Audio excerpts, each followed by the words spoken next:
What's up mga boss? Good day sa inyo. So, today, magkakabit tayo ngayon ng pipe. Ayan, nasa likod ko. Rim set sa tambucho.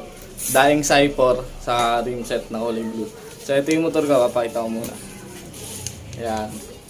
Ngayon ko lang nabuo yan mga boss. Isang buwan halos nakatambak yung motor ko na yan. Hindi nagagamit. Kasi kinukumpleto ko pa yung mga pyesa.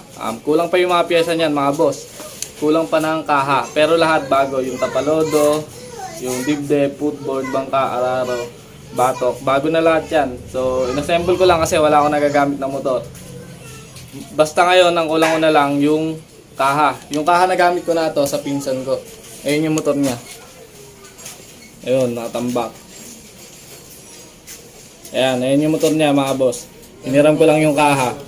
Pag nakabili ko ng kaha, gagawin ko din ng video yun. Brand new na kaha yung bibiling ko. Kompleto na lahat. May side mirror, handle grip, headlight, winker. Kompleto na lahat. Basta kaha na lang kulang ko. 6 pieces na kaha. So ayun, kakabit na natin tong rim set sa itong pipe na Daing Cypher. Papakita ko muna sa inyo mga boss.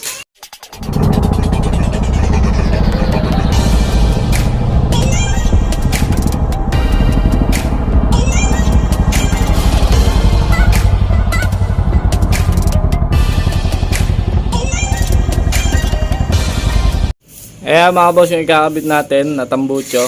Daing Cypher na power pipe. Tapos rim set. Etong rim set na to, bagong assemble lang to. Second hand lang yan mga boss. Tapos inayos ko lang. Nung nakuha ko yan, may saldak yung rim.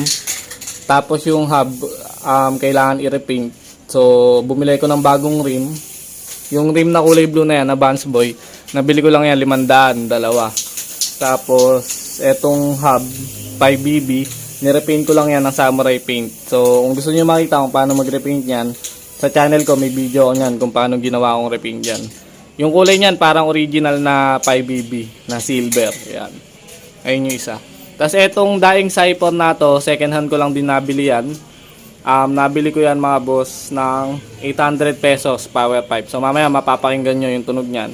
Sasalpak natin dito sa motor ko na 59 stock head. So, yan. 59 stocked na 28 na carb. So yun, kabit na natin mga boss. Yung rim muna yung kabit natin.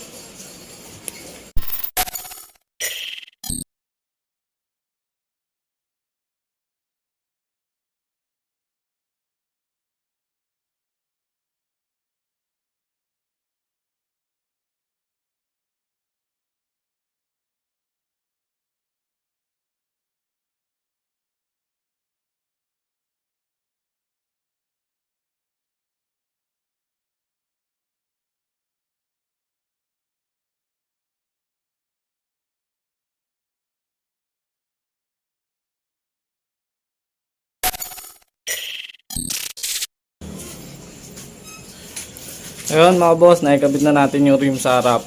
Ayan. So masyadong mataas pala yung shock. At pala binaba ako para maganda tingnan. Wala kasi tayong fender, di kasi magkakabit ng front fender. So parang sa mga street bike. So sa ako na lang siguro ibababa. Masyadong malayo yung pagitan dito. Pero pag binaba yung shock na yan, eto, bababa dito yan. Siguro kahit mga hanggang dito yan. Tapos mga andito na yan. Yan. Mas maganda tingnan pag ganun mga boss. So ito na ikakabit naman natin yung rim set sa likod.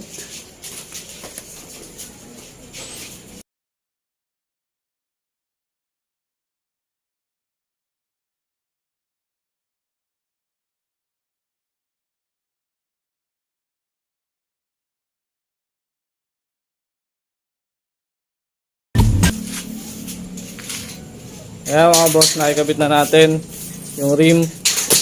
So wala naman siyang kiwal. Ayan, diretso.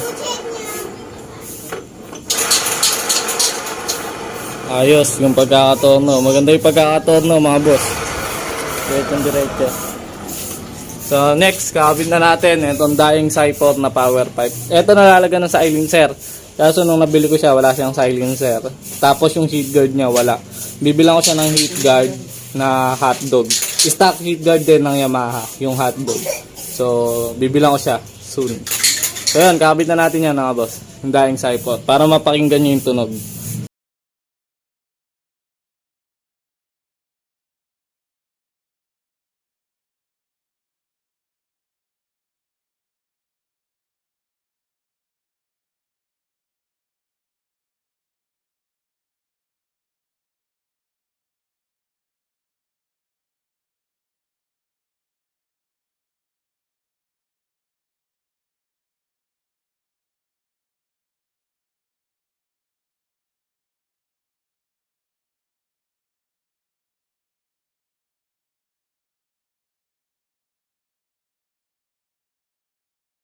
So okay na, naikabit na natin itong daing side port na power pipe.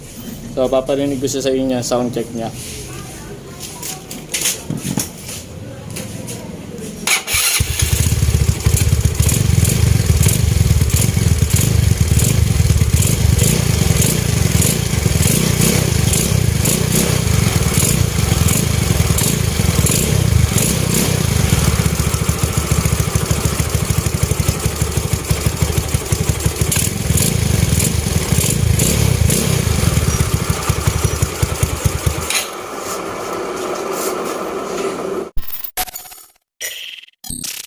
Ayan mga boss, okay na, narinig nyo na yung sound check ng daing Cypher. So tahimik lang siya mga boss, kahit walang silencer, okay lang.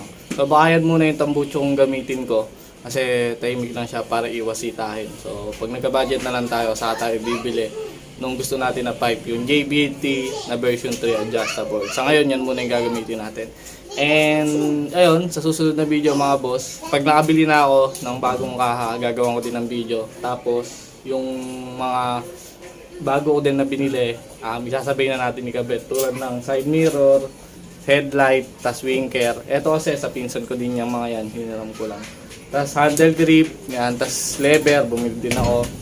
Tapos toe trap, meron din tayong toe strap dito sa pangharap. Saka yung tapalodo sa likod, bago din yon. Pati yung cover ng upuan, papalitan natin tong cover ng upuan na to. Pero bago lang to kasing cover na to.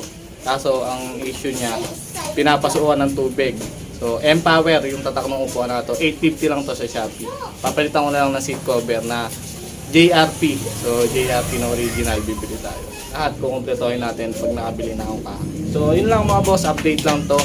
Kasi matagal na din tayong walang upload. So, pinakita ko lang sa inyo. Nakinabit ko na yung ring set saka yung stock pipe. Dapat talaga sabay-sabay kong ikakabit lahat. Kaso hindi ko magamit yung motor. Kasi katagal di pa ako nakakabili ng kaha. Fit ko muna yung pipe saka yung rim set para magamit ko na. Tapos ayun na lang kulang natin, kaha na lang na 6 pieces. So maganda yung bibili natin kaha. Brand new mga boss. So hintay-hintay lang kayo, makakabili din tayo. So yun na lang mga boss, maraming salamat. Kung nagustuhan nyo yung video na to, please like, comment, and subscribe mga boss. Pindutin nyo na yung subscribe button dyan, libre lang yan mga boss. Malapit na tayong mag 30,000 subscriber mga boss. Unti-unti na lang 30,000 na. So yun, thank you mga boss. Maraming salamat sa support. Ingat palagi. Peace out.